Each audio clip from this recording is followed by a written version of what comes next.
नरेला में देखिए, आप ये मानते हैं कि कहीं ना कहीं जो एक बगावत हुई, जो नील दमन साहब का टिकट इस बार कटा, राजकरण जी को दिया, वो नाराज़ हुए, बगावत कर दी, शक्ति प्रदर्शन तक किया, कहा कि निर्दलीय चुनाव लड़ लूँगा। ओपी धनखड़ तमाम लोग आए, फिर मनाया उनको। आपको लगता नहीं कि कहीं ना कहीं अगर ये वाकई में नाराज़गी अभी भी बनी हुई है तो ये आपको डेंट करेगा यहाँ पर? नहीं, वो नाराज़गी ख़त्म हो चुकी है और नील दमन जी पूरी तरह हमारे साथ थे और उन्होंने पूरा साथ दिया है। और सभी बीजेपी के सभी कार्यकर्ता बहुत तन मन से अब की बार काम कर रहे हैं और डेफिनेटली हमारी सीट निकल रही है और बहुत अच्छे मार्जिन से निकलेगी। पता लग जाएगा शरद जी को कि अगर पब्लिक के अंदर नहीं जाओगे, पब्लिक के काम नहीं करोगे तो हार निश्चित है। लेकिन पिछले 2 बार से वो जीत रहे हैं लगातार। 2 बार से जीत रहे हैं, वो केजरीवाल जी के लिए जीत रहे हैं। आज पब्लिक को पता है कि शरद जी कभी उनके पब्लिक के बीच में कभी आए नहीं। एक बार चुनाव जीतते हैं, फिर वो 5 साल नदारद रहते हैं। तो अब पब्लिक समझ चुकी है कि अब इनसे कुछ होने वाला नहीं है, अब बदलाव चाहिए ही चाहिए। नरेला का सारा बुरा हाल है, सड़कें टूटी पड़ी हैं, गंदगी बहुत ज़्यादा है। तो इस तरीके से पब्लिक नहीं सहन करेगी। शराब घोटाले, सब चीज़ें ऐसी हैं, एक के साथ एक फ्री। अरे फ्री देना होता है, दूध दो लोगों को, घी दो, बच्चों को शिक्षा दो। तो आप लोग भी दे रहे हैं वैसे?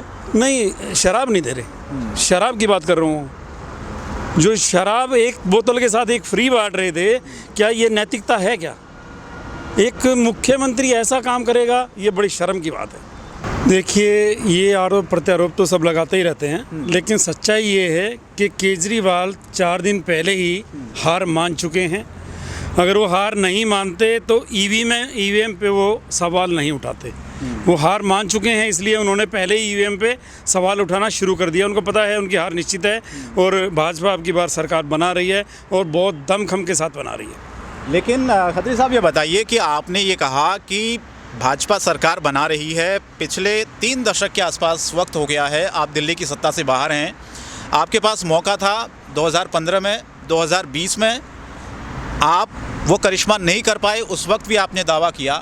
तो इस बार कैसे मान लिया जाए कि आप ये कह रहे हैं कि हम सरकार बनाने के करीब हैं? देखिए, केजरीवाल जी ने अपने जुमले शुरू में छोड़े, ईमानदारी, जन लोकपाल और कुछ ऐसे मुद्दे लेके आए कि सारी जनता प्रभावित हुई और एक तरफा समर्थन देके 67 इनको उन्होंने सीटें जिता दी। और दूसरी बार ये आखिर में आरोप लगाने लगे, मुझे एलजी काम करने नहीं देता, मुझे केंद्र सरकार काम करने नहीं देती, निगम में भाजपा की सरकार है तो वो काम नहीं करते हैं, वो काम नहीं करने देते हैं। ऐसे आरोप लगा के फिर लोगों की सिंपैथी ली और सेकंड टर्म में ये फिर सत्ता में आ गए।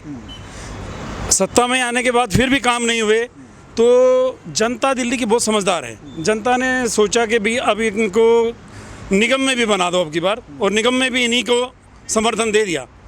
जब निगम में आने के बाद 2 साल से कोई काम नहीं हुए और सड़कें टूटी हुई, नालियों में गंदगी और कीचड़ भरे पड़े हैं हर जगह, ये हाल जब दिल्ली का हो चुका है तो जनता अब समझदार है, जनता बदलाव चाहती है और उन्होंने बदलाव करेगी।